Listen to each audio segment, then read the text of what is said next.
Ассалаумағалейкум. Алейкум ассалам, айналайын бауырларым, жақсысыз?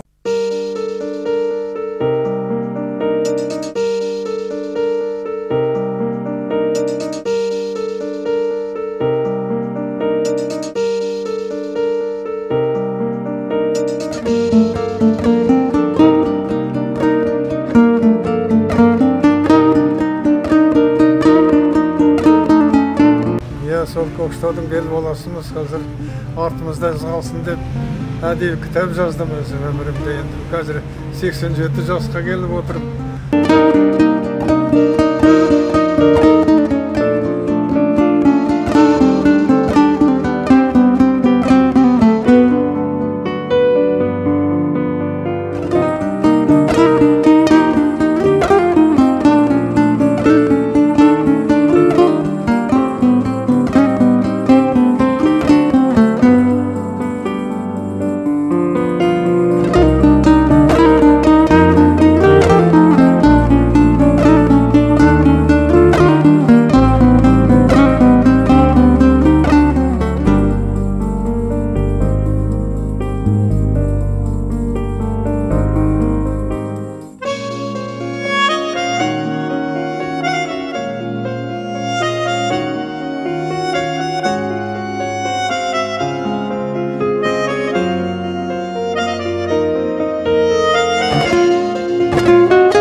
Қайырлы күн, достар. Бүгін біз Көкшетау қаласында атамыз Өтелбай Елбергенұлы ақсақалдың үйіне келіп жеттік. Бүгін біз осы кісімен сұхбат алып таныстыратын боламыз. Көп әсер алдым, еттім де, ішінде толқыдым да, жалпы өзімде сіздің өмір жолыңыз енді кейбір тұстары әр бір адамға ұқсайды екен. Мысалы, бізде енді сол сезімдерді нетіп өзімізді бойына өткіздік қой, сол кейбір бала шағынан бастап. Бірақ сіз енді 11 жастан анаңыздан айырылдыңыз. Жастайымыздан. Сол өте... Анамыз 41 жаста ғана болған. 13 баланың біреуіміз қазір. Мен жалғыз қалдым қазір. Жуырда ғана інім қайтыс болды 83 жаста. Иманды болсын. Өте қиын балалық шағым болған жоқпын. Өте қиын болды. Оның үстіне колхоздың өмірі, колхозшының өмірі сол мектеп жасынан бастап балалардың өзі колхозшының қатарында болып еңбек істейтін бізді. Жазды күні шөп шауып, егін орақты уақыттарында соған белсене қатынасатынбыз. Бір кісінің орнында жүріп, аттың басында жүрдік, одан шөп шауқанда неге жүрдік. Егін еуірғанда лаборейкаға міндік, сондай қиын жұмыстардың бәрін, қол жұмыстардың бәріне соған қатынастық. Сондықтан мен мектепті 7 жасынан кіріп, 19 жасында бірақ бітіріп шықтым. Өйткені арасында шешем қайтыс болды, 2 жыл қатынаса алмай қалдым, мектепке бара алмай қалып, қиындықтардың 96 жылы, 55 жылы бітіріп шықтым мектепті. Бітіріп сол мектеп бітіргенден бастап сол оқу іздеп Қарағандыға дейін барып жүрген себебім содан, сол жақтан. Басқа жағдай болмады. Мектеп бітірген уақытында біз қазақ мектебін бітірдік. Онда сол мектеп бітіргенде пойызға билет алуға мен қазір орыстың тілін білгем жоқпын. Онда бізге қазақ мектебінде орыс тілі қазақ жігіттері сабақ беретін. Алматыдан келген, басқа жақтан ауып келген солар қазақша болып, өздерінің өмірлерін айтып отыратын. Біз сондықтан ешқандай бір орыстың тілін білмей шықтық. Қиындығы да, оның да бір қиындығы болды өмірімде. Солардың бәрін жеңу үшін Қарағандыға барып оқу іздеп жүрген себебім сол. Онда барғанда оқуға алмай, сен қазақ мектебін бітіргенсің, бізге орысша экзамен беру керек, орысша оқу керек деп. Содан барып, сосын неге бардым? Геологоразведочный партияға барып, сонда жұмыс істеп, ақша тауып, сосын орысша үйреніп, қайтадан Петрополға келіп, бухгалтерлік техникумға түсіп барып, содан барып кішкене көтерілдім, бухгалтерлік техникум бітіргеннен кейін ғана. Сіздің өмір жолыңыз енді түсінікті. Қазақ еліне өте ауыртпа қиын заман қыстауда зұлмат замандары осы қазақ жерін жайлаған 30-шы жылдар ашаршылық кезі, соғыс кезі, соғыстан кейін кезең қиын қыстау кезең шын айтқанда. Енді сіз енді сол кезде осы өмірге келіп балалық шағыңыз сол кезде өтті. Сіз енді түсінгенім, сіз осы кезін баласыз. Осы өмір сізді кішкене шындап сынақтан өткізіп, яғни кішкене көп осы өмір не арқылы көп нәрсе үйрендіңіз, бойыңыздан алдыңыз. Енді сіздің анаңыздан ерте айырылғаныңыз мен үшін өте жүрекке қатты тиді, өйткені өзім де әкеден ерте айырылдым. Солай болды. Бірақ енді анамның орны бөлек. Сондықтан енді жаңа кітабыңызда айтып жатқан көп жаңағы әңгімелеріңіз жаңа есте қалған, түсінемін, енді есте қалып жатқан дүние енді іштен өткізіп жаңа көп нәрсе өтуге болады, өзімізге сабақ алуға болады, әсіресе жастар ұрпағына. Әкеңіз жайында оқығанымыз бар, бірақ өзіңіздің аузыңыздан естісек, жаңа әкеңіз туралы айтып өтсеңіз, әкеңіз кім болды, қандай адам болды? Ол кісі оның ғұмыры да өте ауыр кезеңде болған екен. Енді осы туралы да әкеңіз туралы айтып өтсеңіз, қандай адам болды ол кісі? Мен енді мынау кітапты жазғандағы мақсатымның өзі сол жаңғыздағы халыққа, жұртқа көріну емес, бүкіл өмірімді, бүкіл жаңғыз өзімге өмір емес, қазақ елдерінің, ауылдарының өмірлерін жазғым келді. Сондықтан мінекей мына бірінші бетіне қойып отырған менің Қызылсая деген мынау ауылым, туған жерім Көкшетау ауданында. Сонда мынау сүгіреттің өзі ерекшелігі қайда? Бұл фотография емес, бұл қолдан салған, өзімнің жиенім бар осында, сол қолдан салып осыны бәрін ауылдың сол кездегі өмірін көрсетіп отыр. Оның ішінде алдында тұрған міне әкем Елберген, Мәмбетұлы Елберген деген міне сүгіретте тұрған ақсақал болып отыр. Енді ол кісі Стамбулда ғой, 82 жылы туған, 82 жасында қайтыс болды. Өте сондай бір әділетті, жақсы адам болған. Ауыл арасында ол кісінің атын ел аға деп атайтын, сондай құрметті болды. Ол кісіні колхоз болған уақытында басқармаға сайлап, сол басқармаға мені дінген оқуын оқыған, басқа оқыған нем жоқ, жағдайым жоқ, білімім келмейді деген уақытында КГБ-ның адамдары алып кетеміз деп, сен Николайдың шолағы, сені Совет үкіметіне қызмет жасағың келмейді екен деп, соны арестовать еткісі келді. Сол уақытта бір түннің ішінде қашып, біз кітапта жазылған, бір түннің ішінде қашып, басқа Зеренді районындағы Әз ауылына барып, сол жерде паналаған екенбіз. Мен сол Әз ауылында туған екем, 36 жылы. Ол кісінің енді сондай әділетті, жақсы адам болды, өте шебер адам болды. Ол кісі мынау халыққа пеш салу уақытында, бәрі отбасын жаңадан құрылған үйлер салынып атқан, ауыл жаңа салынып атқан, пеш салу, етік тігу, мәсет тігу, қандай ғана жағдайдан болсын, сосын арба жасау, ағаштың ішінде мына тұрған ағаштар бар. Сол ағаштар алып жүретінде, содан нелерді қайыңдардан өзі келетін бүкіл қайыңдарды жинап алып, содан арба жасайтын, шана жасайтын. Сондай өте шебер адам болды. Қандай жағынан болсын, сол ауылдың өміріне керек, қажетті құралдардың бәрін өз қолына жасайтын болғанда. Сол енді мал жайында, малға да қарайтын. Сол енді мал асырап, басқа сол өзі ауылдың ішінде көрнекті. Біз неден келген уақытында Аз ауылдан ауып кетіп, енді қайдан қайтып келген уақытында бір малшы келіп айтты, Елберген деді, сенің таңдайың ағармайды деді. Неге деді?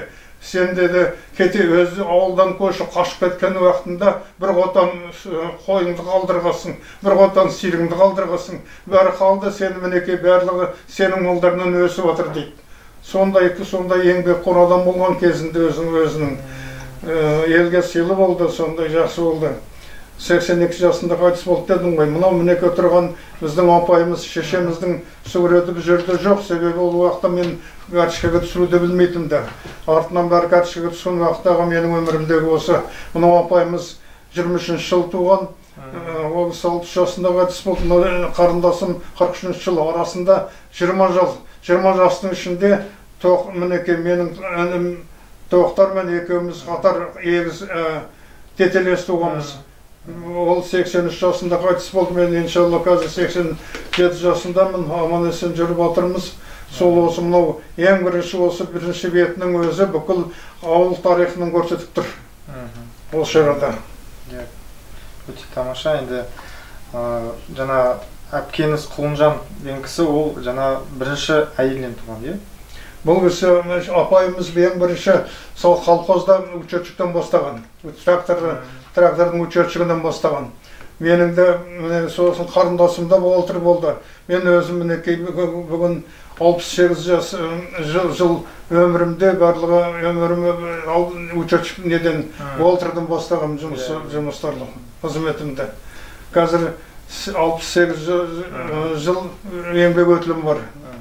Ата, енді жалпы ата-анаңыз туралы айтып өттіңіз. Енді жана кішігірім Зеренді ауданы деп айттыңыз, бірақ оған дейін сіз туған ауылыңыз Қызылсая ауылы деп Қызылсая ауылы туған ауыл туралы айтып өтсеңіз, қазір ол ауыл бар ғой, иә? Қызылсая ауылы енді бүкіл кезінде Көкшетау облысының солтүстік батысына қарай орналасқан, өте осы жерден ол 55 шақырым тұрады. Өте бір керемет сондай қалың қарағайлы, қалың орманды ортасында неткен салынған ел болған, сол ауыл болған. Сол ауылда ең бірінші ненің Совет үкіметінің бұрын патша уақытында документ құжаттарға қарасақ, 1907 жылы біздің Сайын Бүлек деген ауыл шағырының деген ненің атауы болған, иә? Шағырлы деген орманның бауырында орналасқан екен 1907 жылы. Міне содан бастап өріп, ауыл болып, сол Қызылсая болып келе жатыр. Міне биыл 115 жыл екен ол Қызылсая болғалы. Басқа ауылдардың 60 жыл, 70 жылдардың тойларын жасап отыр. Бізде ауылдың 115 жыл өмірі бар екен. Сол уақыттан бері мінекей бүкіл ауыл Көкшетау облысындағы ең бір ірілі совхоздардың біреуі болған. 400-ден астық тұрғын үйлері болған. Халықтардың санына қарағанда, барлық мәдениет өрістеріне қарағанда, барлығына қарағанда сол Қызылсая ең алды болған. 34 жылы ең бірінші рет Көкшетау районында болмаған салынған, емхана салынған, емдейтін 25 орындық. 34 жылы біздің ағайымыз, Мұрат ағайымыз салған. Ол уақытта районда да болмаған, онда район Көкшетауда болған.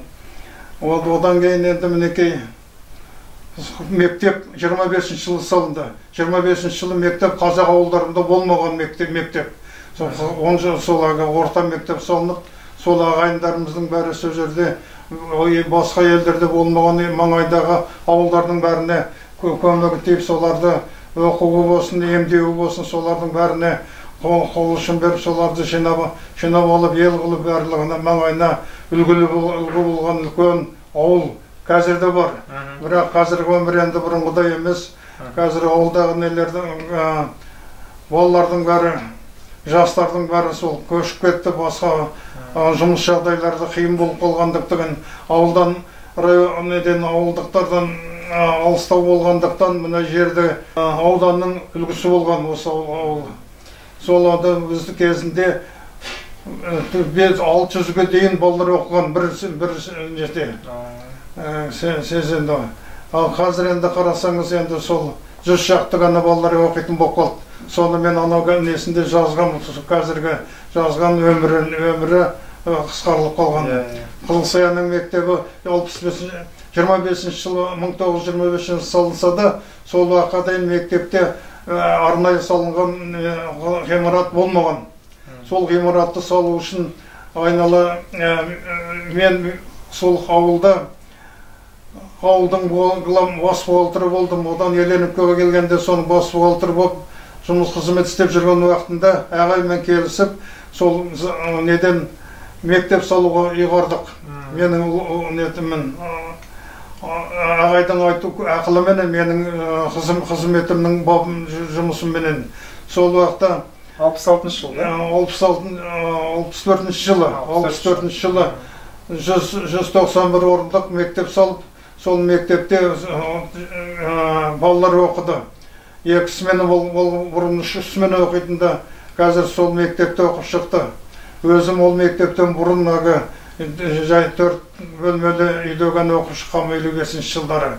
Ал содан кейін Ауылбек келгеннен кейін Ауылбеков сол Қылысаяның мектеп, Қылысаяда бұрын бөлімше болып тұрған ауылды совхоз құрғаннан кейін оған мектеп салып, қазіргі мектеп сол мектеп 464 орындық мектеп салынды. Сол біздің сол Ауылбековтың арқасында сол еліміз көтеріліп, мектепке дейін салынып, сол жақсы болып қалдық. Бұл елдің мүнесін көтерді. Жақсы атам, біз енді Еркін Әуелбеков жайында енді сіздің бөлек сұраймыз кейін. Енді қазір мынау Қызылсай ауылы жайында менде бірінші сұрағым бар. Сонда мынау кішігіреттің өзі ерекшелігі қайда? Бұл фотография емес, бұл қолдан салған, өзімнің жиенім бар осында. Сол қолдан салып осыны бәрінің ауылдың сол кезде өмірін көрсетіп отыр. Оның ішінде алдында тұрған әкем Елберген, Мәмбетұлы Елберген деген суретте тұрған ақсақал болып отыр. Енді ол кісі Стамбулды ғой, 82 жылы туған, 82 жасында қайтыс болды. Өте сондай бір әділетті, жақсы адам болған. Ауыл арасында ол кісінің атын ел аға деп атайтын, сондай құрметті болды. Ол кісіні колхоз болған уақытында басқармаға сайлап, сол басқармаға мені дінген оқыған, басқа оқыған нем жоқ, жағдайым жоқ, білімім келмейді деген уақытында КГБ-ның адамдары алып кетеміз деп, сен Николайдың шолағы, сені Совет үкіметіне қызмет жасағың келмейді екен деп, соны арестовать еткісі келді. Сол уақытта бір түннің ішінде қашып, біз кітапта жазылған, бір түннің ішінде қашып, басқа Зеренді районындағы Әз ауылына барып, сол жерде паналаған екенбіз. Мен сол Әз ауылында туған екем, 36 жылы. Ол кісінің енді сондай әділетті, жақсы адам болды, өте шебер адам болды. Ол кісі мынау халыққа пеш салу уақытында бәрі отбасын, жаңадан құрылған үйлер салынып атқан, ауыл жаңа салынып атқан, пеш салу, етік тігу, мәсі тігу, қандай ғана жағдайдан болсын, сосын арба жасау, ағаштың ішінде мына тұрған ағаштар бар. Сол ағаштар алып жүретінді, содан нелерді қайыңдардан өзі келетін бүкір қайыңдарды жинап алып, содан арба жасайтын, шана жасайтын. Сондай өте шебер адам болды. Қандай жағынан болсын, сол ауылдың өміріне керек қажетті құралдардың бәрін өз қолына жасайтын болғанда. Сол енді мал жайында, малға да қарайтын. Сол енді мал асырап, басқа сол өзі ауылдың ішінде көрнекті. Біз неден келген уақытында Аз ауылынан ауып кетіп, енді қайдан қайтып келген уақытында бір малшы келіп айтты, Елберген деді, сенің таңдайың ағармайды деді. Неге деді? Сен деді, өзі ауылдан көшіп қашып кеткен уақытында бір қотан қойыңды қалдырғасың, бір қотан сиырыңды қалдырғасың, бәрі қалды, сені мінекей барлығы сенің малдармен өсіп жатыр дейді. Сондай еңбекқор адам болған кезінде өзінің елге сыйлы болды, сондай жақсы болды.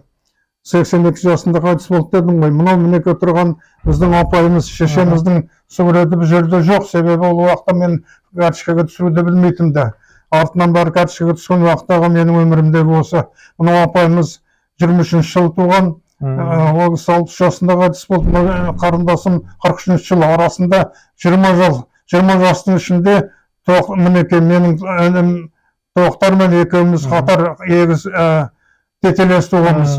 Ол 83 жасында қайтыс болды, мен иншалла қазір 87 жасындамын, аман есен жүріп жатырмыз.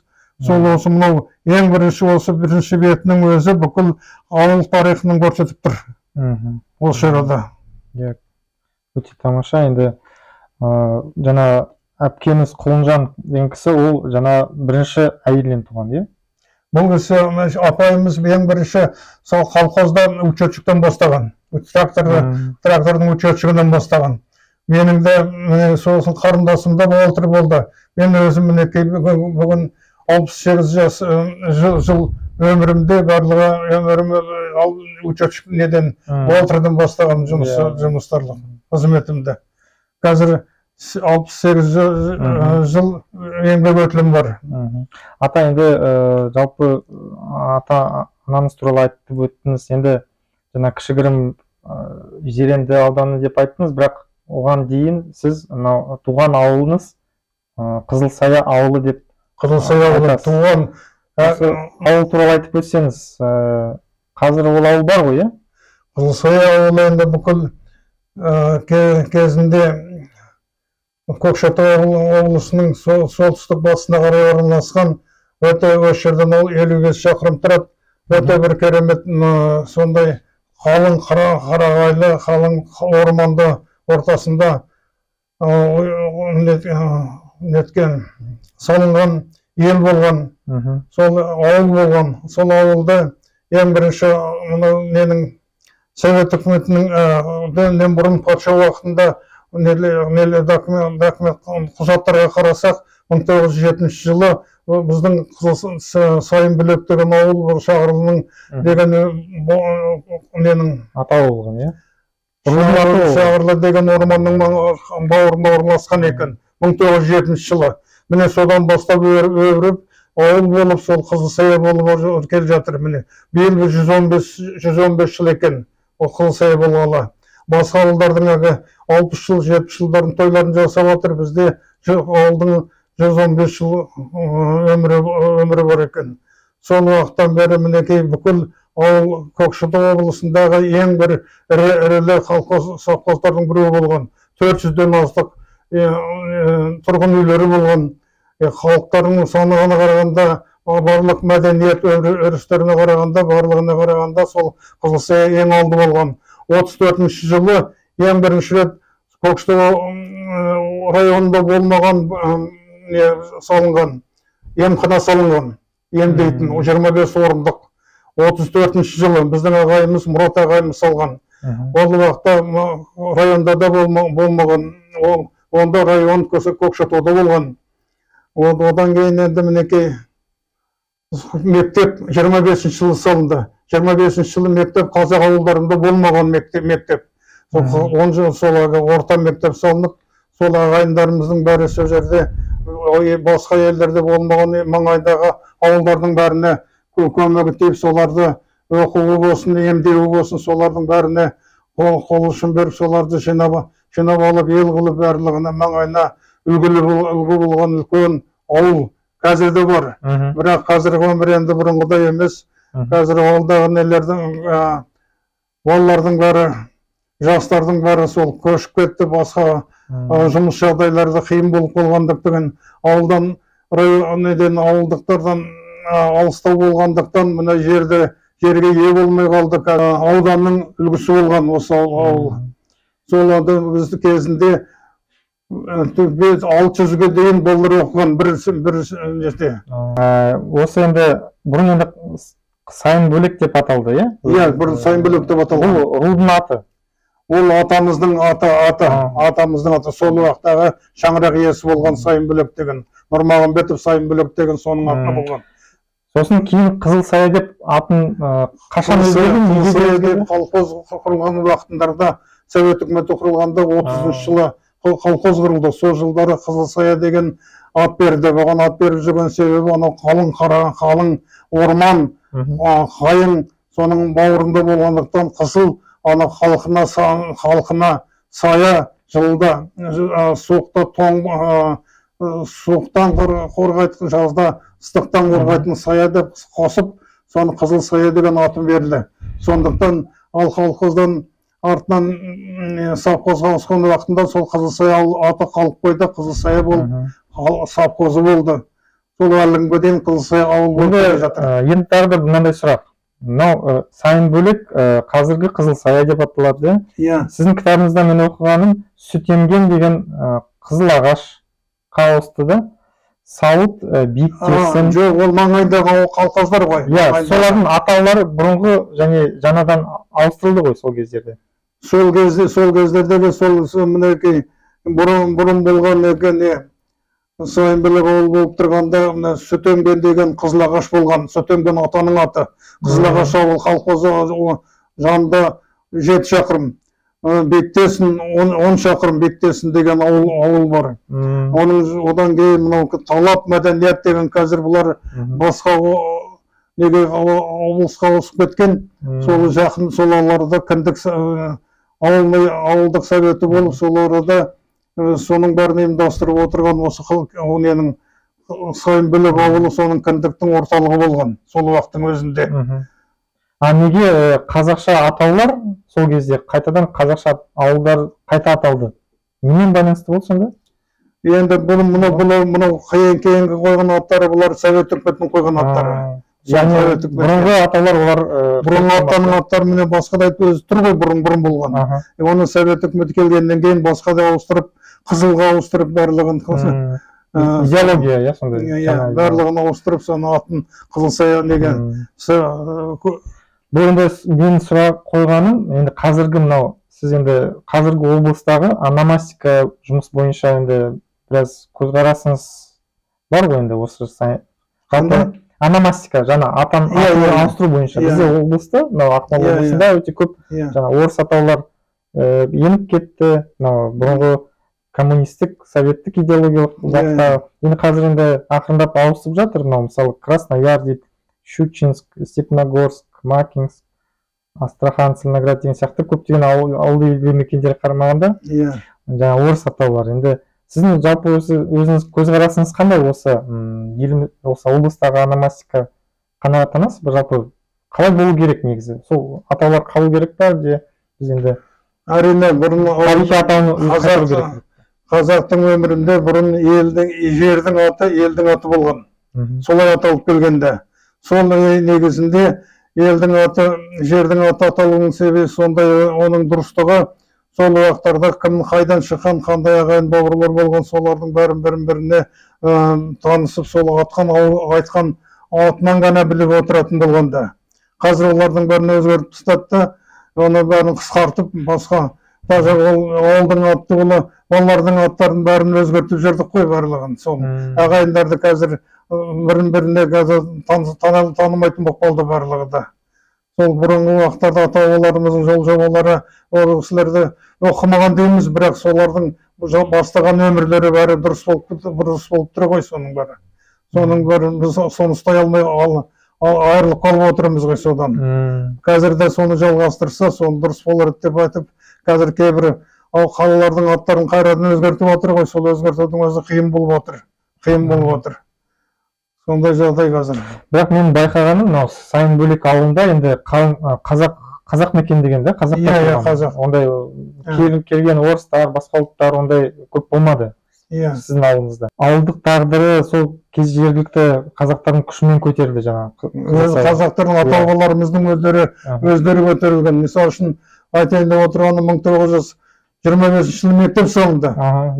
Сол азаматтар 30 жылы бірінші нені бітіріп шықты мектепте. 5 жылды бастауыш мектебін бітіріп шықты. Сол бастауыш мектеп бітіріп шыққан азаматтардың барлығы сол ауылды салып, колхоз құрып, солардың барын қызмет сіңірген сол ағаларымыз 30 жылы бітірген.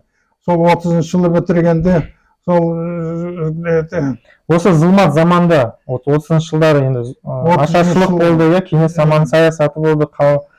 Қалай сол аман қалып осы қазақтар солардың бәрі сол мектеп бітірген біздің ағаларымыз соның бәрін кезінде өзі дұрыстап білім алғаннан кейін сол неде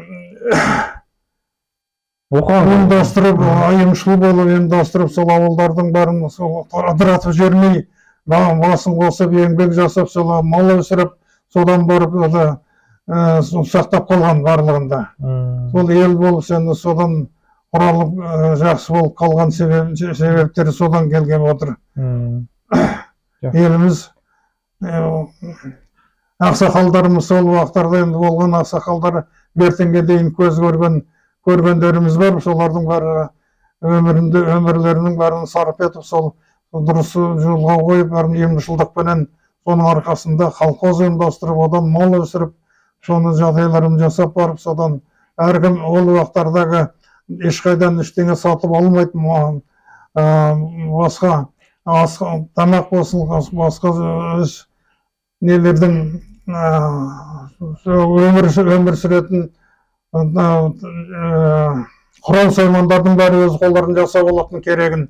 Әрбір адамдар, бір адам шебер болса, бір адам пеш салатын, бір адам малға қарайтын, бір адам солай өздері ел болып ұйымдасып, соның бәрін ұйымдастырып кезінде келтіріп, сонымен бірін қолдап көтеріп, сонымен күнкөріс болған, күнкөрген солар малдың арқасында. Енді бұл туралы сіз өте көп кітапта жазасыздар. Мынау ауылдың адамдары жайында, жаңа Мәліков Мұрат ағамыз жайында көп жаздыңыз. Соның ұрпақтары, балалары жайында, енді ауылдан шыққан көптеген азаматтар туралы кітапта да өте көп жақсы жазылған, сол жерде де оқи аласыз. Бірақ менің қызығатыным балалық шақ. Енді біз жастар ретінде бізге қызықты. Мынау сіздер енді 30 жылдар біз енді тарихтан білеміз. Мынау сол кездегі ауылдың тұрмысы қандай болды? Енді біздің балалық шағымызда біз енді ол уақытта өзіміздің ешқандай өз жағдайымызды ойлайтын жағдайымызда болған жоқ. Айтып отырмын, ол уақытта колхоздың өмірі өте бір қиын өмір болды. Сол жас кезімізден бастап колхоздың жұмысына кірісетін болғанбыз.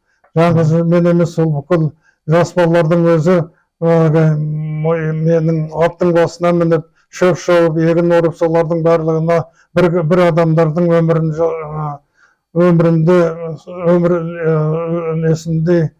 жұмыстарын атқаратын болған. Сол уақытта қазір машина да жоқ, дүкен де жоқ. Солардың бәрін өздері ұйымдастырып, малдың арқасында ғана сол күн көріп өмір сүрген адамдар. Енді олардың ең бірінші мәселесі біріне бір емшіл болғанды айтқан, сол айтып отырмын ғой, бірінші сол үкімет өздері өмір сүруге қандай ғана қажетті құрал саймандар болсын, қажетті өмір сүретін не болсын, соның бәрін өздері ұйымдастырып, өздері әрқайсысы бөліп болып, сол ел болып, соны солай бүгінгі өмір сүру өткізу үшін керек құрал саймандардың бірін өздері жасап алатын. Сондай ұйымшылдық, өте ұйымшылдық болған, бірін-біріне қолдап, соның қандай үйлендіру болсын, бірін бәрі міндеті болып, қандай ғана мәселе туындаса, қиындық болсын, өлгені болсын, жүктегені болсын, өмірлері болсын, солардың бәріне көмектесіп, жалпылама бірдей бір өмір сүрген, жалпылама. Енді жаңа әке ана туралы айттыңыз, кітапта да жазылған, жалпы туысқандар. Біз енді әр қазақ енді шеже руға да маңызды ғой. Жеті атасын білу, әсіресе жас ұрпаққа. Енді сіздің шежеңіз, руыңыз жайында айтып өтсеңіз, Қарауыл Жақсылық деген ел болған, ел бар. Естімедім. Қарауыл Жақсылық ел бар деген ел бар. Руыңыз жайында осы аймақта мекендеген кезінде Абылай ханның жұрты деп, Абылай ханның қолдаған рулардың бірі, осы Көкшетау Қызылжар аймағында, Есілдің бойында жағалай жүрген. Осы ру жайында бір-екі ауыз сөз айтсаңыз, осы кім жөнінде? Қарауыл Жақсылық руы жайында. Біздің енді Көкшетау облысының маңайында негізгі ұлттың сол Қарауыл, негізі Қарауыл. Қарауылдың ішінде біз енді Жақсылық атадан бастаймыз, Жақсылық. Ал енді сол Қарауыл, ол өзі әуелден сол осы маңайды мекендеген. Бізде неден Жақсылықтан тарап отырмыз. жақсылық аталарымыз сол осы ел болып маңайдағы Көкшетау ауданының бар түгелінен сол жақсылық атадан тараған ағайындар. Сол негізінде барлығы бір ұйым болып бір ортада бағынып өздері ұйымдастырып, өздері ұйымдашылық сондай қабілетті өзі сондай адам нелер болған, ағайындылары болған. Соның арқасында қазір осы уақытқа дейін негізінде көпшілігі сол қарауыл менен жақсылықтан тараған. Одан басқа міне қылды қарауыл бар, басқа оталар бар қарауылдың ішіндегі. Соның ішіндегі неден тарағаны бізде жақсылықтан тараған сол Көкшетау маңайындағы ағайындар. Оның ішінде Атығай қарауыл болады. Атығай қарауыл болады, сол Қызыл қылды қарауыл, басқа ағайын бауырлардың бәрі сол бірге осы маңайда бірге өмір сүрген. Енді сіздің есіміңізді, мен оқыдым, енді сіздің есіміңізді берген бір кісі, осы қарауыл жақсылықтың буынынан да, бұл кісі. Кейін ол кісі сіздің тұңғышыңыздың да есімін қойған екен. Ондай... Тіратыр. Ол кітабыңызда жазылған. Атын. Ол кісі сол ауылдың кісісі ма, или осы елдің кім оқында? Неге ол сіздің атыңызды Өтелбай деп ат қойды? Қазір айтайын. Ол кісінің атын ұмытып отырмын қазір енді. Айтсайшы. Өзібек деген, дұрыс. Өзібек. Мен айттым ғой жаңа. Әкемді басқарма сайлап, содан біз басқарма болмадың деп, Николайдың шалағында біз содан бір түнде қашып, бір жетінің ішінде әз ауылында бар ауыл деген Зөренді райондағы Лосовканың маңайы, қазіргі Лосовканың маңайы. Сол арада күн көріп жатқанда, сонда бізде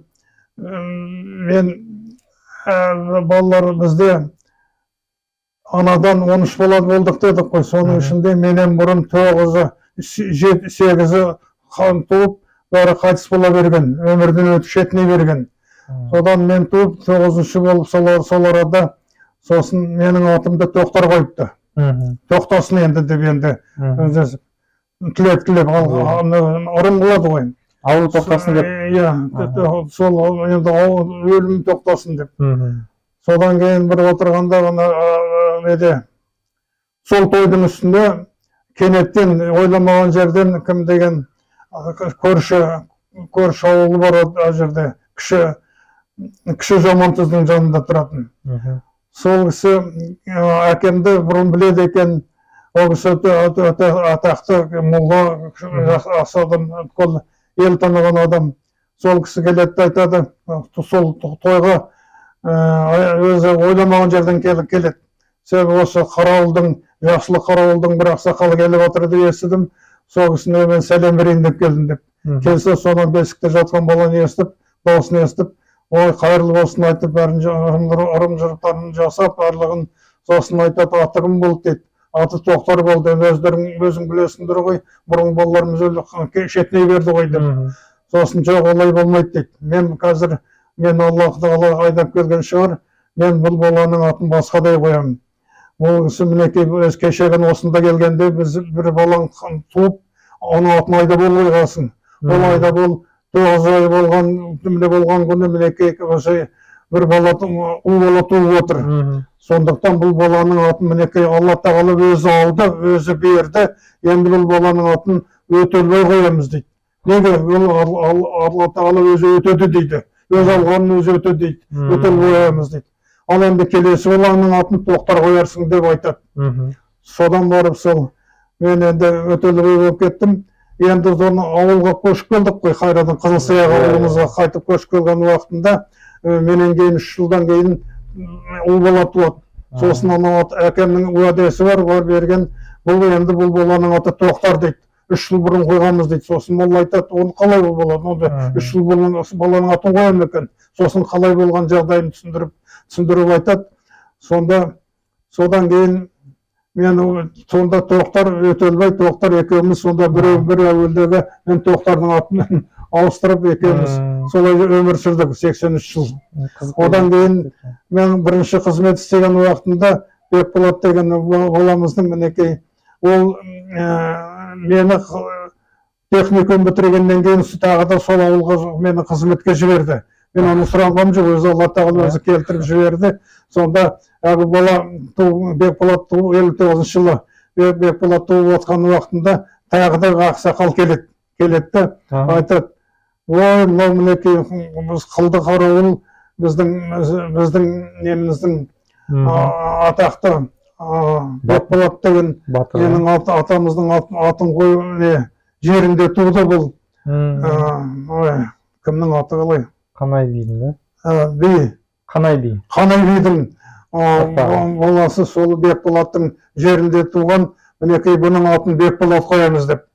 Сонда сол кісінің аты, жаңа айттым ғой, Өзібек деген кісі. Ол кісі 101-ге келіп қайтыс болды. Сонда өзі Совет үкіметінің уақытында қуғын көрген, молдалық жұмыстар жасаған, сондай бір керемет қасиетті адам.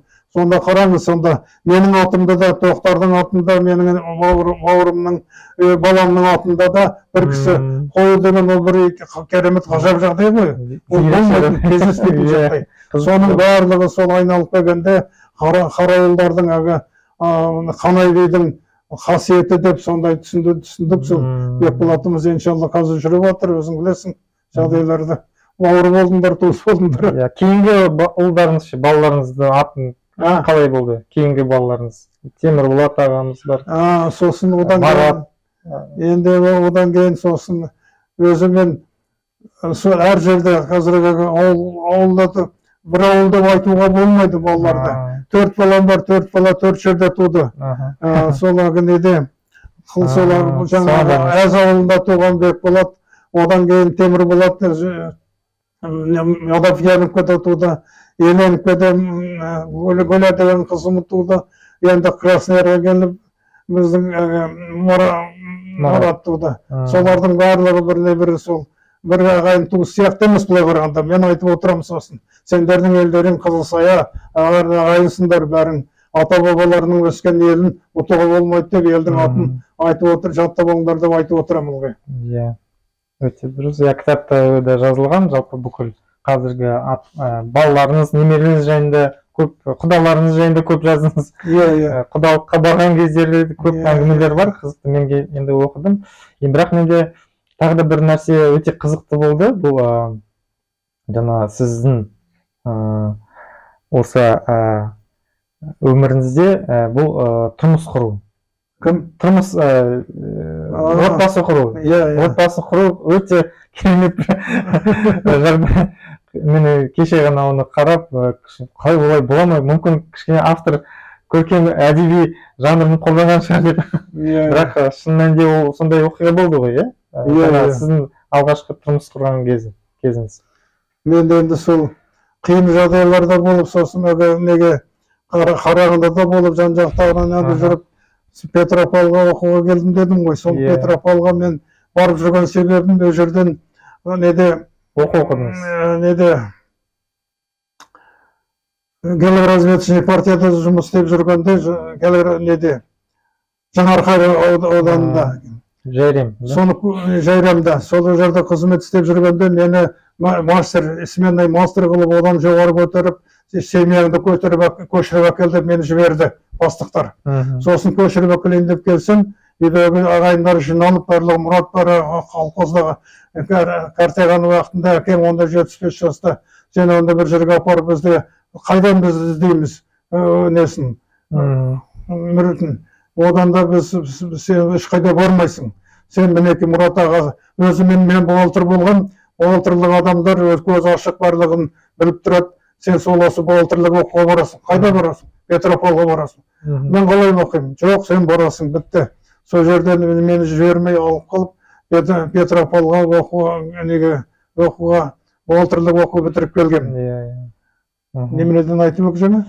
Сол тұрмысыңыз, алғашқы отбасыңыз, жаңағы сондай қиындық жағдайларда болып жүргенде, сосын бір келгенде техникумды бітіруге 6 ай қалғанда тағы да Мұрат айтты, енді сен үйлен, мына үйіңде ешкім жоқ. Әкең кәрі, мына балалар шиеттей соны үйлен деп. Мен енді жоқ бітіріп алайын, жоқ болмайды, маған бәрі диктовка мен. Сосын жарайды үйленем деп, сосын бүкіл ағайындары, туыстарды, ол уақыттарда үлкен адамдарды жібереді барлығын, туыстарды. Соны құда түседі ең мен, қызбен сөйлесу жоқ. Сосын құда түсуге жіберіп, сол бір болса өзіміздің нағашымыздың қызы бар екен, әпеш деген, соны босатыр екен деп, соған барасың деп, соған барып құда түсуге өздері барды, барлығы жиналып. Барғаннан кейін біз жай ғана көріп жүргенбіз. Сол барғаннан кейін олар, мен тірі жетім, Өтелбай тірі жетім, ананың тәрбиесін көрмеген, ол біз қызымызды ондай жетім адамға бермейміз, ертең қатын басшы болып, өміргілері болмайды деп, соныменен құда түспей қайтарып жүреді. Сосын қайтарғаннан кейін қайрадан сол ерегіспен кірісіп, мен өзім бір нағашым үйінен қызды шақырып алып, сол ерегіспен барып кітапта жазылды ғой барлығы. Бір түннің ішінде әңгімелесіп, барлығын бір түннің ішінде алып келіп, үйге келіп, енді үйге кіріп, өз үйіме кірсем, есікті ашсам, үйімді өзім танымаймын. Өйткені өзіміз кедейшілік уақытта ешқандай не жоқ, койка да жоқ, дәнеңі жоқ, бәрі бір тегіс бір жерде жататынбызды. Енді қарасам, үйдің ішінің бәрін жайнатып қойған, койка қойған, төсек жолы жасалған, бәрі керемет болып қапты. Соның бәрін жасап жүрген ана Мұрат ағаның білімділігі кереметтік, ол кезінде басқарма болған, совет болған, сол бухгалтер болған, сол біздің тәрбиемізді алып беріп жүрген сол Мұрат аға, сондай үлкен кісінің тәрбиесінде болдық, көрдіңіз бе? Соның бәрін ұйымдастырып қойған, содан енді үй болып, содан жарасып кеттік қой енді барлығы. Енді мінекей 4 бала болып тұрған себебі сол. Содан енді қазір енді өміріміз кейінгі кезде жараспай қалдық, сол өмір ұрласып кеттік, енді қазір басқа өмір сүріп жатырмыз. Әркімнің өзінің тағдыры ғой, тағдыр. Тағдырдың жазуы болды дейді, оны айтады. Әйтпесе басқа жамандық ештеңесі болған жоқ, ештеңедей жағдай қиындық көргеніміз жоқ, сондай жағдайлар болды. Өмір болды барлығы. Енді өмір деп айтамыз, басқаны айтамыз. Енді сіздің жас кезіңізде енді көп мынау боксқа қатысыңыз дедіңіз. Сосын анау әртүрлі жағдайлар болды Қарағандыда. Қандай? Қарағандыда әртүрлі мынау жас кезінде парктерге серуендеу кезде оқыдым сол жерде. Қызықты болды бір жағынан. Екі жағынан сіздің таңғалатыным сіздің табандылығыңыз, яғни бір мақсат қойсаңыз, соған дейін ақыр жетпей қоймайсыз. Енді мектеп бітірген уақытында өзімде менің ешқандай документім болған жоқ. Паспорт жоқ. Енді мен паспорт алайын деп келсем, менің куәлігім жоқ. Енді куәлік іздесем, еш уақытта жоқ, 19 жасымда сонда куәлік болмапты. Әлі куәлік іздеп, анда бардым, мұнда бардым, сол айналып әкеп, сол неменегі ағайындарды тауып алып, сол куәлікпен өтірік не жасап, соны мені Қызылсайда туды деп барып, содан барып өзім өтірік куәлік алып, содан оқуға барып жүрген себебім сол. Ол уақытта Қарағандының нағыз қағынып тұрған уақытта, жаман уақытта, 55 жылы. Неге Қарағанды? Неге мысалы Астан, Ақмола? Мен өйткен себебі геологразведкада жұмыс істегім келді, мен өзім. Геолог болғым келді. Өмірлерде кітаптан бірдеңені оқимын ғой. Соны ол уақытта телевизор жоқ. Соны оқығанда соны қызығатым, геолог болсам деп. Соның Қарағандыда геологтың институты бар, геологтың. Соған барам деп, соған шыққаным ғой. Сонда қалтамда бір теңге ақша жоқ. Ақша дегенді көрген жоқпын. Орысша білмеймін. Сосын барып, товарный поездбен барып, сол неге бардым? Қарағандыға бардым. Қарағандыға барып түскен уақытында, бір жерде ол уақыттарда бар шпаналардың уақыты екен, оны қайдан білемін. Мен отырғанда, вокзалдың ішіне кіріп отырып, түнде отырушы, таң атқа дейін отырып шығу керек қой. Сол уақытта келіп бір еңгіштер келіп, барлығын сарсылдатып, соғып отыр, қолдарындағы таршағын алып, әйелдердің сырғасын жыл болады, ана еркектердің сағаттарын жыл болады, ұрып кел жатыр, байқатыр. Соның бәрін ұрып келеді, енді маған жақындап кел жатыр, мен дірілдеп отырым, не істерін білмеймін. Сосын бұлай қозғалып шығайын деп едім, мені еңгіштер 5-6 есікті жібермеді. Сосын келді де, маған келді де, менің жанымнан өте шықты. Вот оңғыштардың бір керемет жағдайы мұсылмандарға. Ана орыстарды жай басын салып қой былай тебет. Соны маған тиіскен жоқ. Өте шықты оқытып шығып, сосын анау кеткеннен кейін барып неге бардым аға. Вокзалына барып, соның жанына отырдым. Бізге дейді, оңғыштардан бәрімізді қорқамыз дейді, даже милициялар қашып кетті аналар келгенде. Вот сондай заман болған. 50-ші жылдар. 55-ші жылы, 55-ші жылы. Сол ескі қарағанда содан барып, сосын басқа да көп төбелестердің ішінде болдым. Сол жерде қырғын төбелестер жазылды ғой енді. Содан кейін сосын айттым, соның бір баласы бар екен. Маған төбелес үйрететін оқу бар ма дедім. Ой, төбелес үйрететін оқу бар, қайда бар? Осын бокс деген бар. Ол міне, жүр, барайық. Соған барып, Новый Мойғдық деген жерде бокстың үйірмесі бар екен. Соған барып, соған тренермен кездесіп, сол жерде бокс үйренуге неге кірістім. Соң үйірмесіне кіріп, содан бокс үйреніп шықтым. Одан Петрополға барғанда, оша менің разрядым болып, екінші разряд, мен республикалық жарыстарға қатынастым бокстан. Сол мені ол бокста өмір үйретті, өмір қалай қиындық болады, соны жеңу үшін соны жасаған. Мен содан Қарағандыдан төбелес үйрендім, Қарағандыдан солағы орысша үйрендім шықтым, Қарағандыдан сол өмірімде қаражат жинап шықтым, соның барлық келешегіме соның керек болды соның бәрі өміріме. Енді өмір баяныңыз жайында өте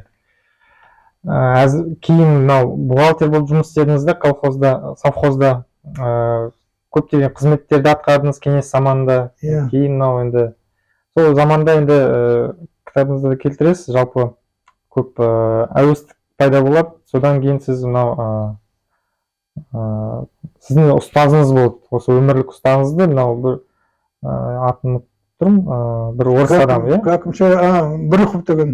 Сол кісі сізге көп нұсқау беріп, көп көмектесті. Сол арқылы сіз белгілі шыңға жетіп, кеңес заманда солай қызмет еттіңіз. 60-70 жылдар, сол самасы. Соны әкем әуелде айтқан, ауылда мен әгенде қиыншылық уақыттарда оқуға өсейін деп кетіп отырмын ғой. Кетіп отырмын, жас уақыт ешкім ештеңе жоқ. Үйде шиетте жиен болам, інім, қарындасым, әкем бар, солай үш жетім қалды. Мен содан кеттім, сонда әкем кетейін деп атқанда айтты. Сен деді, оқуға бар деді, бізді күн көреміз бірдеме қып.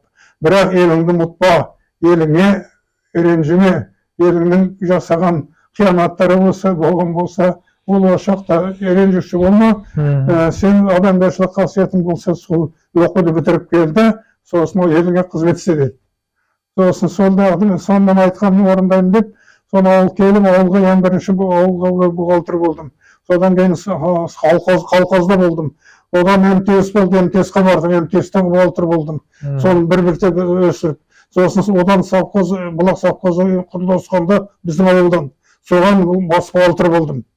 Сонда солай бірте содан нетіп, енді мінекей 41 жыл Совет өкіметіне қызмет жасадым, 41 жыл бухгалтерлық қызметтерде. Одан кейін пенсияға шығып, 60-шы жылы пенсияға неге енді ары қарай оқу керек, адам болу керек. Сосын пенсияға шықтым отыр дейді, жоқ ол болмайды. Сосын пенсияға 61-ші жылы не уақытында қазіргі заман өзгерді, бүкіл тұрмыс өзгеріп отыр. Соның бәрі сосын қазіргі заманға байланысты соны неге кеттім, оқу бар ма деп. Сол оқуға Алматыға оқуға барып, бухгалтерлік аудитор, бухгалтерлердің жоғарғы сатысы. Соны аудиторлық оқуға бардым. Оқуға барып сол жерде соны жақсы бітіріп шығып, содан кейін неге бардым. Содан кейін мінеке 27 жыл бүгінгі күнге дейін, мінеке 68 жыл стажым бар, қызмет істеп жатырмын. Бүгінге дейін фирмам бар, Толчет аудит деген фирмам бар, сол қызмет жасап жатыр. Мен үйде болғанмен, оның нелерім бар, жұмысшыларым бар, офисім бар, бәрі өтіреміз. Солай қызметім жүріп жатыр. Сізден енді көп үлгі алатын жастар, осындай қазіргі заманға қарт қария демей нарықтың заманында бейімделіп, соған кетіп, бірақ оған негізгі түрткі болған кітабыңызда айтылған сіздің анаңыз. Сіздің анаңыз осыған түрткі болған деп жазыңыз. Анамыз әуелде, енді айттым ғой, анамыздың өзі, мен мектепке берген уақытында 44-ші жылы барғам, анам 47-ші жылы қайтыс болды. Сол 4 жылдың ішінде ылғи отличник болып жүрдім. Сол уақытта мектепте бұлай болды. Мен барғанда, мен сол 4 жылдың ішінде ылғи не болады онда? Мероприятиялар көп болады мектепте. Солардың бәріне анам менің маған тақпақ жасап береді. Тақпақ жасап береді, басқа бір нелер болғанда әңгімелер жасап береді. Солардың бәрі мен аламда мектепке барып айтамын. Сосын мұғалім маған тапсырма беретін болды. Мынандай тақырыпқа сен дайындал. Сосын келемді, соның бәрін жасап, мектепте сондай бір болды. Дағдыланған бір жақсы өнерім басталып келді. Анам қайтыс болғаннан кейін бәрі ұмытылды қалды. Сол өмірімде ең қызықты өмірлердің бәрін жасап, маған жол деген сол анам болды. Анаңыз енді түсіңізге кіріп, ол кісі сізді елге қарай барыңыз деп, сіз соны жақсылыққа жорығып, оны кейін аудиторлық сабақ оқуға... Сол аудиторлық қызметке барайын деп ойланып жүргенде, ойланып жүрген уақытында бір көргенде түсіне кірді. Бір уақытта мына жақтан, бір жерден, бір таудың ортасында жақсы жерде отырып жүр екен, онда шешеде жүргем. Сосын келді де, сол маңай екен. Сонда андыра көк атпен шауып келді. Шауып басында қазір бір керемет киімдері бар. Осы Европаша киініп алған. Сол шауып келді, қолында қамшысы бар. Келіп алып, сосын ой анашым деп мен жылап отырмын, айғайлап, қайда жүрсің деп. Сосын ол кісі олай тоқтады. Сосын маған әңгімесін айтты солай. Соны барғанда жақта сосын елге барасың деп маған айтты да, көрсетті да, бастамаң алып отқан дұрыс, соған бар деді. Сосын елге барал деп қамшын бітті де бірақтапты. Атпен шауып кетті. Соның бәрі түске көру деген ол нағыз көріп отырғандай болды. Соның жолымен сосын ойланып отырдым олған. Маған бір қиындық жағдай болса, әсіресе мына аудиторлық жұмыстар жүру уақыттарында өте қиын, соттық жұмыстар ғой бәрі. Соған келгенде жұмысым жүрмей бір қатты қиналып, анау сот не шешеді, мен сот қылған материалдарым бар. Не шешеді деп отырғанда маған ой түсімде аян береді.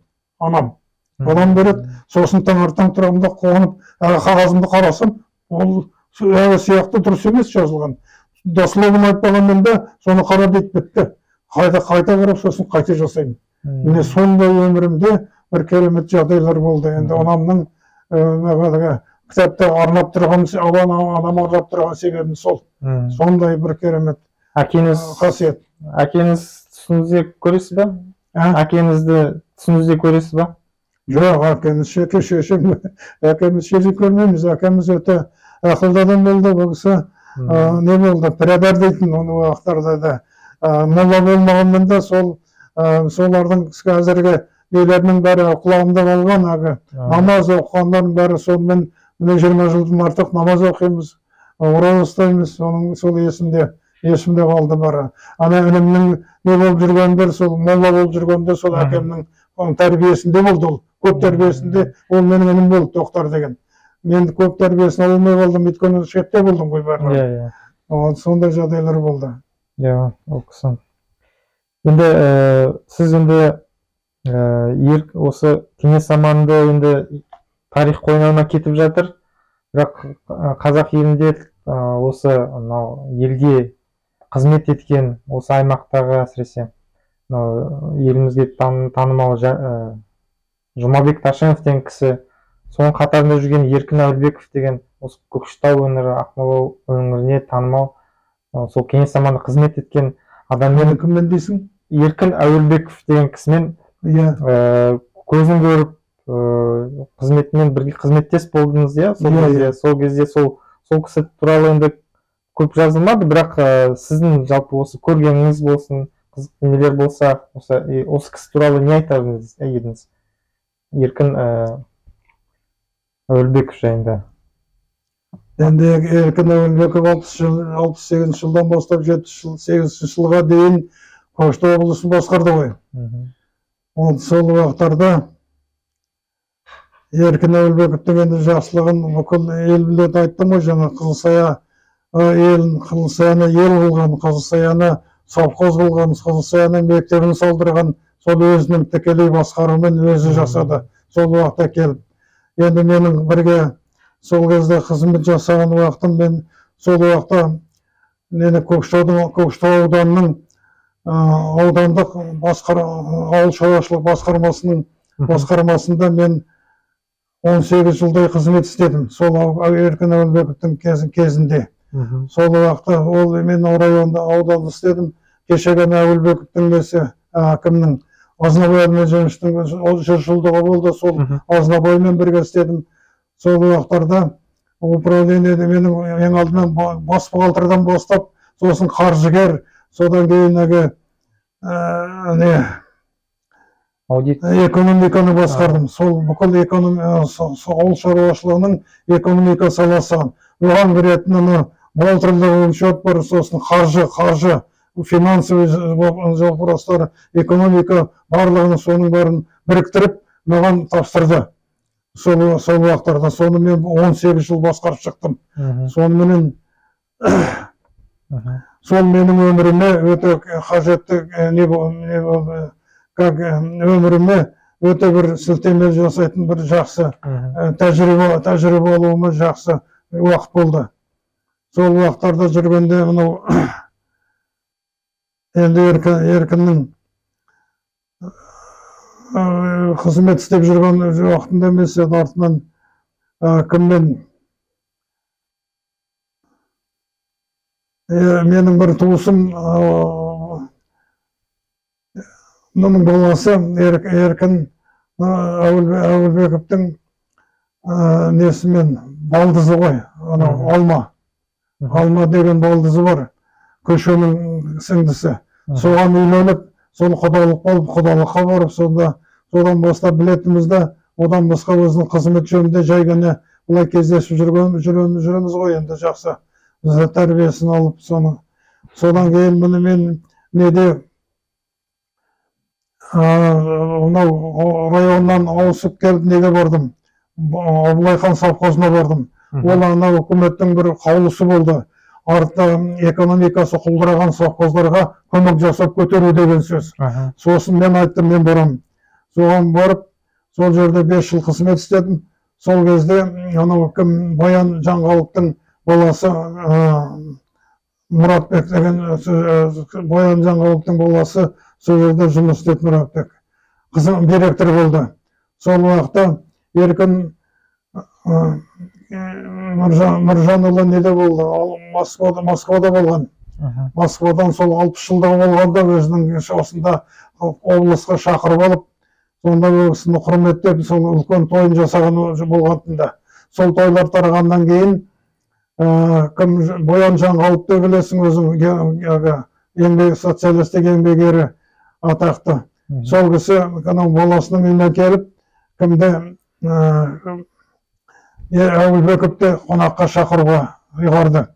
Сосын маған шақырып алып айтты, барлығын ұйымдастыр, сен барлығын бейнетаспаға түсіріп ал, барлығын керемет жасап ал. Мен оны уақытта бейнетаспа нем болды, камерам болды, сол камераға мұнандай, сол камераға түсіріп жүретімді.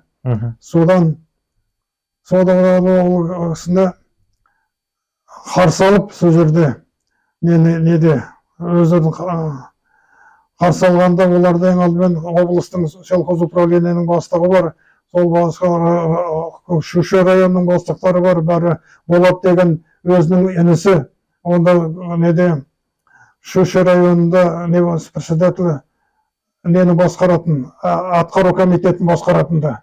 Сол кісі бар, басқа адамдардың барлығы жиналып келіп, сонда сол ауылға келді. Сол ауылға келіп, мынау нелермен еңбеккерлермен кездесіп, сол жерде әңгіме жасап, сол жерде тұрып алып, сөйлеген сөздері барлығы менің таспамда жазылған, бейнетаспамда. осының өзінің ағы дәм үстінде сөйлеген сөздері бар, барлығы сондай керемет сөздер, ол бөлек фильм бар менде. Соны жасадық. Сондай жақындық қатынастар болды.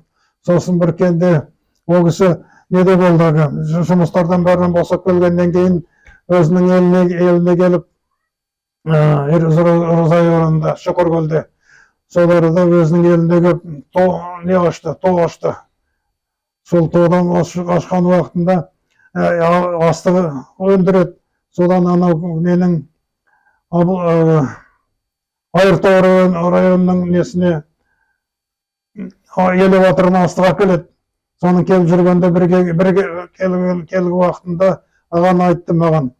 Өтекеде болып өзінің анау кімнің Ашот Қамжиевтің директорының кабинетін алып беріп жүр әңгімелесек. Әңгіме айтып отырып айтты. Мені білесің ғой деді менен дословно. Мен қасында қайда баны істемедім, барлық жерде мені барлығы қолдайтында, барлығы карточкаға түсіретін, киноға түсіретін бәрі келді. Енді қолында біреуі де жоқ деді. Өтеке сенің түсіріп жүргеніңді мен білем ғой деді. Барлық жерлерде түсіріп. Облыстың малшылар слетінде де түсіргем. Солардың бәрін сен жинастырып маған жасап берші деді. Жарайды дедім. Соны жасап енді ыңғайланып жасап отқан уақытында ол кісі енді көп кешіккен жоқ, бір 6 айдан кейін қайтыс болып кетті. Сондай болды. Сондай жақсы қатынаста болдық.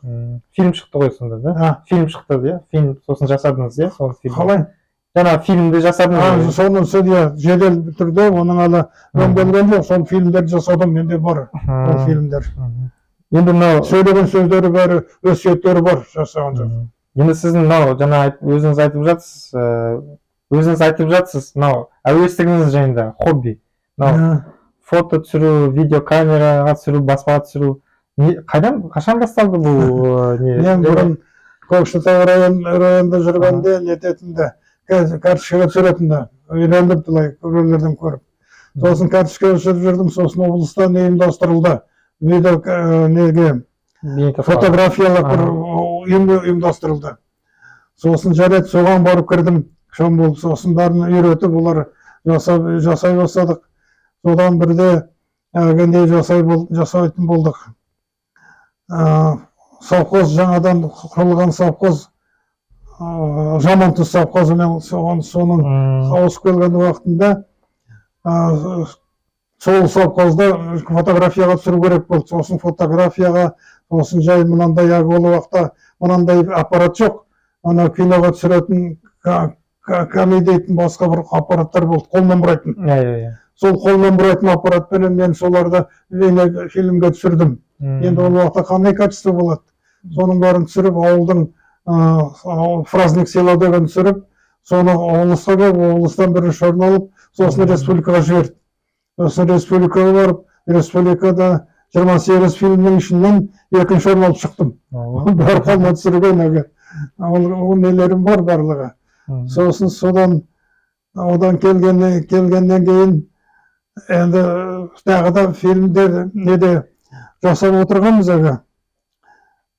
Сол өзіміздің үйірмемізде сабақ өтіп отқан, сол уақытта біреу есік қағып келді де айтты, бір орыс. Сол сендерді тыңдайын деп келдім, осы жерде үйірме бар екен, Көкшетау тамаша екен, көрейін деп тыңдап, біраз отырды да, сосын қолын көтеріп шықты да айтты. Сендерді мен қазір көрсетейін деді. Өзіміз сөйлеуге тура көрсете ғой.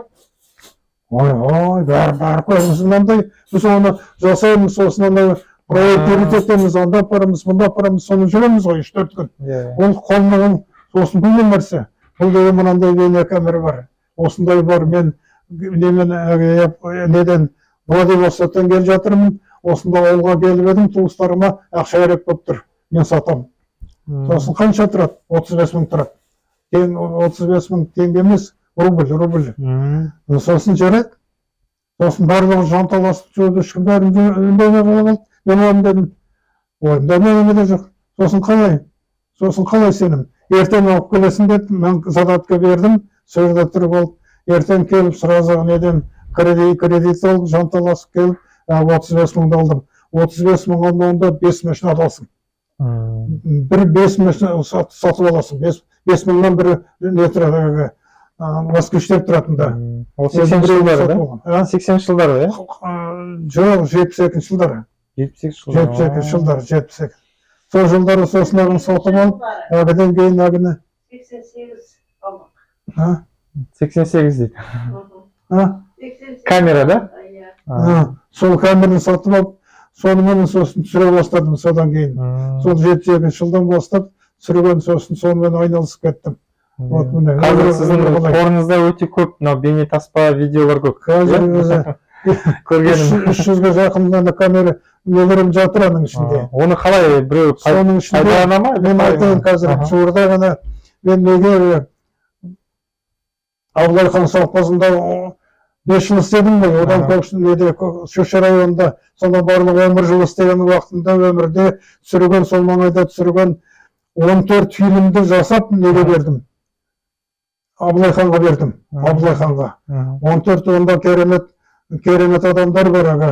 Ақын соның фильмін жасадым. Ақын ол оны бүкіл беруі маштабы біледі. Сосын Өмірмеш Көбенов деген ақын бар. Тоқан деген ақын бар. Солардың барлығының өмірлерін түсірген 14 фильм жасап бердім соларға. Енді соларға тағы да бір фильм жасап қойдым. Ол өзімнің нелерімде сол ауыл жөнінде, жалпы жөнінде, сол одан басқа емелмей соның бір бөлек жасап қойдым. Оны да оларға берем. Ата, сіз осы жаңа еңбегіңіз үшін ақы аласыз ба? Әлде ол тегін істейсіз ба оны? Оны уақыттарда біз бір жерде бір ақылға болып жатады ғой. Сол уақытта мен ешкімді шақырмайды. Мысалы үшін осындай ақындар айтысы болды көп жылдары. Осыдан бұрын 50 жылдардан кейін неде. Сосын кімнің айтысы бар, кімнің өмірі бар ғой. Абылайхан 280 жылдығы. Соны түгел басынан аяғында мен түсірдім. Бір адам мені шақырған да жоқ, бір тиын төлеген де жоқ. Соның бәрін түсірдім. Сонда қай жерде болатын төке біліп алсам болды. Кей уақыттарда қалып қоямын, жүгіріп барып, соны түсіріп, жанталасып, соны недегі түсіріп аламыз да, соны апарып сосын халыққа көрсетеміз. Соның бәрін үйінде үйіліп тұр қазір. Оны қазір біреу керек жоқ. Сосын енді қазір ауылдар естіп алды да, қазір анау мәдениет деген совхоздың 90 жылдығы болды, оған фильм жасап бердім. Сосын басқа бір ауылдардың барлығы сол бөлек. Сіз айта беріңіз ата, мынау камераңыз, қай камераңызды алдыңыз сол 88 жылы да? Владивостоктан кейін. Осы камерам бұдан бұрынғы басқа бір камера болған. Одан кейін мынаны алдым енді. Мынандай басқа қандай ол уақыттардағы шыққан кішкентай камералар болды ғой. Соның қандай түрі шықса, сразу мен сатып аламын. Фотоаппаратты да сатып алдым. Фотоаппараттың 15 түрі болды менде. Өйткені бәрін ала берем. Содан кейін мынау камералар болды. Одан басқа тағы 3-4 болды. Солардың бәрін балаларыма берем. Сосын менің уақытым келген уақытта жаңағы өзімнің жұбайым сол кісі камераны алып кетті, ол бір жаққа түсіруге кетеді. Балам бір жаққа түсіруге кетеді. Солай ылғай алып жүрдік. Мына жерде былай камераға айтып өтсеңіз, мына жерде енді мынау арада мен алғаш алдында тұрған өзімнің камерамен, сол камерамен түсірген, сол кездегі. Мынау енді немерем тұрған енді. Қазір Астанада жұмыс істейді, заңгер. Мынау біздің апайымыз, туған апайымыз жаңа көрсеттік қой, 23 жыл туған. Солжан апай, 23 жылы. Ол кісі учетчик болған мектебіндегі колхозда. Біз потомственный отырау деп тұрмыз бәріміз. Одан кейін мінеке жолдасым жаңа отырған Балкеш Қабдеш қызы. Таныстырасыз, бөлек таныстырасыз. Мынау міне әкеміз Мәмбетұлы берген, сол уақыттарда 82 жасында қайтыс болды. Фото нешінші жылы істелінді? Фото нешінші жылы істелінді? Фото сол кейінгі кездерінде, сол кездерде. Онда жазылмаған. Онда оны түсіріп жүрген мені ол уақытта фотоаппарат менде жоқ. Ол кісілер онда қаршыға түспейді ғой, үлкен кісілер. Сонағы Брюхов деген мен болды дедім ғой. Шәкірдіңіз? Ұстазым болдым. Сол кісі кәрі адам енді, орыс. Сол өзі жай жүруші де қолынан фотоаппарат ұстамайтын. Мен соны еліктеп барып, сосын фотографиямен айналысып кеткенім сол. Сол кісі түсіріп алыпты. Мені көрсетпей ақырындана. сосын артынан көрсетсем өзі сосын неге түсіресің деп ол уақытта жан сұрайды деп түсірмейді екен ғой. Иә. Мынау менің аудитор болып отқан уақытымда 96 жылы мен 60-қа келіп аудитор болған уақытында берген аудиторлық антым бар. Қазақстан Республикасының аудиторлар палатасы. Иә. 96 жылы. 60-қа келгеннен кейін пенсияға шығып барып. Мынау енді өзіңіз жас кезіңізде, иә? Сол 69 жыл. мынау сол уақыттағы мынау куәлігіміз алған куәлік 96 жылға. Мынау енді мен оқып уақытында Сталинградта институтта оқып бітіріп сырттан оқыдым. Басқа уақыт болған жоқ, сол уақытта жүргенде міне қандай болғанбыз. Шаш қандай мінекей қазір шаш қасыңызда қалың мынау енді мінекей өзіміздің туыстар аудиторлар бар ішінде, нағашылар бар. Сол мынау біздің енді екеуміздің мына уақытта Красногорска деген мынандай фотоаппаратым болған. Камера болған. Красногорска деген. Менің Қазақстанға барып екінші орын алып жүрген осымен. Оны қолмен бұраймыз, жасаймыз оның бәрін. Дыбысты сосын проявлять етеміз, қосып. Ол қанша бейнет көрдіңіз бе? Мынау енді бұрынғы Көкшетау облысы, да? Көкшетау. Қазір аудитор енді мен аудитормын Қазақстан бойынша. Қазір мен бір облысқа қарамаймын. Соны учет аудит деген фирмам бар. Мынау жолдастарым жасап жүргендері ғой қазір. Мынау менің мінекей жаңа айтқан Тоқтар деген бауырым. Ең алдымен менің атым Тоқтар қойды ғой. Сол менен 3 жыл кейін туған, нағыз Қылсайдан туған осы мінекей. Қазір еңбекқор сондай ордендері бар келген. 41 жыл тракторда істеді, комбайнда істеді, сол ауыл шаруашылығын барын. Енді мінекей Қызылсаяда тұрды, да? Қант ауруынан қайтыс болды, қант ауруынан. Мынау бүкіл кассетлер. 250 кассетлер қазір ішінде тұр, бұрын 300 болған. Соның барлығын қазіргі уақыт болған уақыттарда оны проявлять етіп, қазір соны жасап отыр мінекей. Оның барлығы әрбір темамен, бір темамен 3-4 кассеті. Мысалы, мынау қай тема? Абылайхан тойы. Абылайхан тойының бүкіл басынан бастап аяғына дейін бәрін түсірдім. Әрбір уақиғалардың барлығы. Бөлек.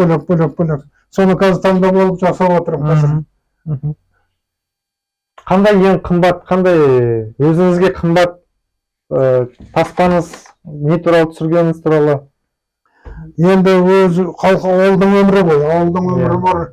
Сосын енді жүрген жерлерімде қай жерде қызмет істедім, солардың бары сол адамдармен бірге түсіріп, солардың қызметімен бірге соны түсіріп атқан нелерім бар ғой. Кейін өмірге ұмытылмау керек қой, із қалдыру үшін жаңағы кітапты жаздың себебі де осыдан шықты ғой, басталмады. Әйтпесе ұмытылып қалады. Ұмытылмайды. Сол мен өзім түсіремін, одан мен түсірмеген мені сосын кім жолдасым түсіреді, балаларымыз бәріміз осымен айналысып кеттік. Балам менің мінекей, кім деген, Талғат деген мінекей, соны түсіртіп үйретіп жатырмын сол кезінде.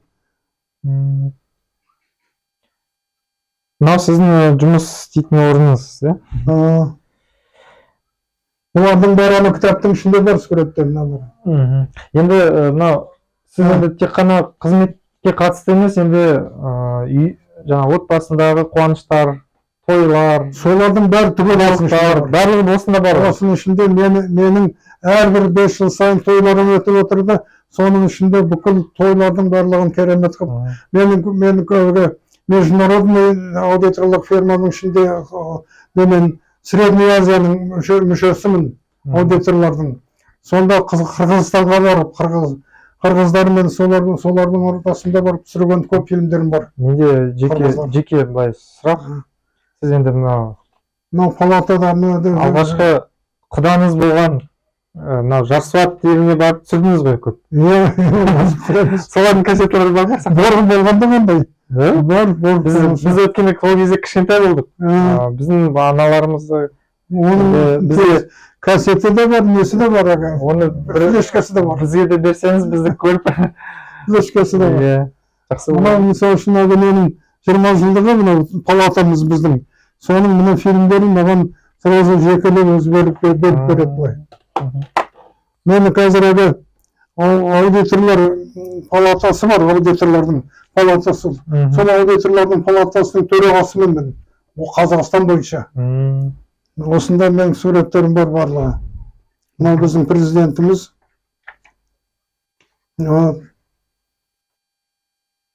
Қазір төраға деген ол бүкіл жұмыстар істеу деген ол бір спре жұмыс қой мінекей. Ол бүкіл аудиторлар осы біздің жасалған. Мынау аудиторлар. Жақсы. Мен ішінде тұрған мен.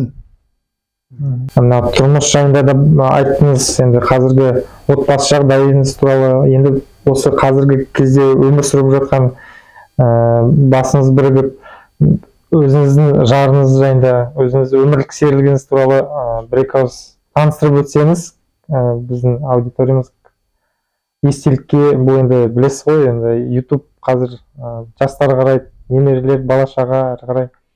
Сіздің өміріңіз жайында, қазіргі тұрып жатқан жағдайыңыз жайында көріп жатыр, сондықтан сол таныстырып өтсеңіз апамызбен. Өмірімді қалай болып, қалай танысқанымызды айтты, қалай үйленгенімізді, балаларымызды бәрін айттым ғой маған міне. Содан кейін енді өмірімнің екінші жартысында міне осы Балкеш Қабдешқызы екеуміз кездесіп сол өміріміз бірге өтіп отырмыз.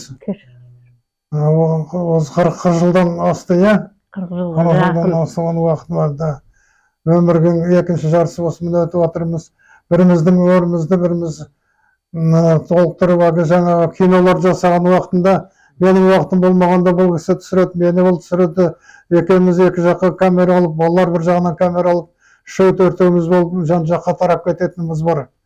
Сондай өмір жолында кездескеніміз бізге де өте өмірімізге өте керекті болды, қиын болдық бар. Соның бәріне жақсы жағдайда өмірімізге өкінбейміз. Иншалла жақсылы жағдайларда жүріп отырмыз. 8 балаларымыз бар, жан жақта солардың бәрін тәрбиелеп, ешқайсы ештеңеден кем болып отқан жоқ. Бәрі жақсы жағдайларда жүріп отыр, бәрі де аманбыз бәрі. Соның біреуі кеп қалады, өзің білесің. Иә. Апамызға Ал енді мен айтайын дегенім, бүгін келген екенсіздер, уақыттарыңызды бөліп. Өтекең екеуміз 40 жылға жақын бірге шаңырақ құрып, үй болып, бала тәрбиелеп, қызмет істеп, өмір сүріп атқанымызға мен айтар едім, есіңде ме Өтекі? Сен 50, мен 40 жаста танысқанбыз. Сен жігіт, мен қыздай болып қосылғанбыз. Содан бері мінекей 40 жыл уақыт өтіп жатыр. Құдайға шүкіршілік тәуба дейміз. Ел арасында да оқығаны, бұл аудиторлыққа барып, одан кейінгі бүкіл жолдастары 70 жылдықты, 80 жылдықты солай тойлап, атап, бұл кісінің енді абыройы алмасын, абыройы елге жайылған адам. Менің енді әке-шешем өмірден өткен, елім мынау Өртақ деген осында ел бар, үлкен қалың, туған жерім, өскен елім, сол Өртақ ауылы. Соныменен жаңа Өтекең айтты ғой, 8 бала, одан туған немере, шөберелер, солай өмір сүріп отырмыз. Тек қана осы алдымыздағы аз ба көп па қалған өмірді еліміз тыныш болып, өзіміз аман болып, жан жақтағы туған туысқандар, сіздер де бөтен емессіздер, мінекей, бәріміз аман болайық. Жақсы кәрілік берсін бізге деп тілеңіздер, әдемі кәрілік берсін. Сол аспанымыз ашық болып, еліміздің ортасында осылай аман есен жүрейік. Рахмет сізге. Біз енді осындай Көкшетауында өзінің етімен, Көкшетаудың шөбі қандай. Сен құда боласың ғой енді, сен. өзіңнің Дұрыс. рахмат қызметіңе келіп жасап отқанда. Ой, молодец. Біз енді өткенде де Ербол немереңізге айтқан, атамыз түсіріп деп. Ол иә, дұрыс, түсіру керек атамыз. Ербол енді заң қызметін істеп жатыр қазір. Жақсы, дәрежесі дұрыс, несі дұрыс. Өзі бір жерде барып келді ғой. Ақтауда да болды, Шығыс Қазақстанда да болды. Бір жерде аралап келді. Ана ең алғашқы Ақтауға кетейін деп жатқанда, Бекболат маған звондайды. Бізді бағынбай отыр, кетейін деп отыр деп. Мен айтам, кетейін деп отырайын деген жоқ. Барайын деп отырып, жіберші дедім. Неге? Бәрін көрсін дедім. Өзі көрсін, өз ойында тұрма. Көріп келсін, анда барсын, мұнда барсын, қайда барсын, еркіне сал. Өзінен өзі тоқтайды сосын. Сосын өзін көресің дедім. Сол тура келіп қазір ортасында Астанада қызмет істеп отыр қазір. Дұрыс. Анау нелер бәрі сенеді өте. Сеніп тапсырады. Дұрыс жасап отыр. Молодец. Хабарласып тұра ма сізге? Хабарласып тұра ма? Келген сайын келіп осы жіберіп отыр. Маған бір тапсырмаларда тапсырып қоямын өзіме. Жаңа сіздің әкеңіз Елберген ел аға. Ол кісі сипаттаған кезде суда жүзгенде жақсы жүзеді дедіңіз, аттың үстіне отырғанда шығады. Күміс сыпыру деген болған, тең алу дейді. Онда сондай спортсмен болған өзі. Теңізге жүзуген ағашлардың жағында өскен. Сонда атпен спортаны тең алу деген қазіргідей бүйтіп лақтыратын емес. Ол прямо көм қойды онда. Соны сыпыру болады дейді. Бойы ұзын, қолы ұзын керемет сондай. 2 метр 15 сантиметр болды. Ерланды айтса Ерлан да кеше келіп кетті ғой. Ерланды айт, қысқа бәрін айтып айтшы. Ерлан кеше ғана. Олар бәрі көреді ғой ертең. Мен туралы айтқан жоқ деп атап ренжімесін. Сондықтан айтып. Ерлан деген бір неміз бар. Бауырымыз бар, Алла. Ол неде майор болып қызмет жасайды, сол медицина несінде организациялардың атығандай. Ол қазір неге бар енді? Әскери салон. Военный врач. Неде ол біраз қызмет істеп келді, неде?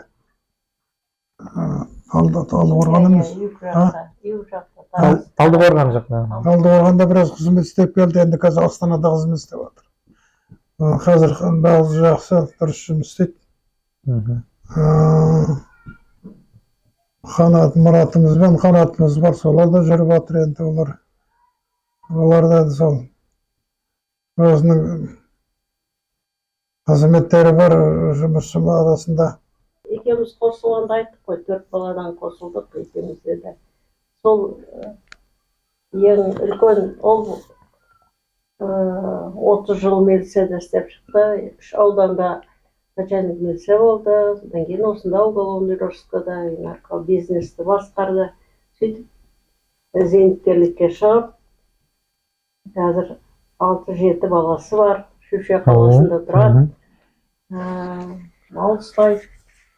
Зейнетте ғой, иә?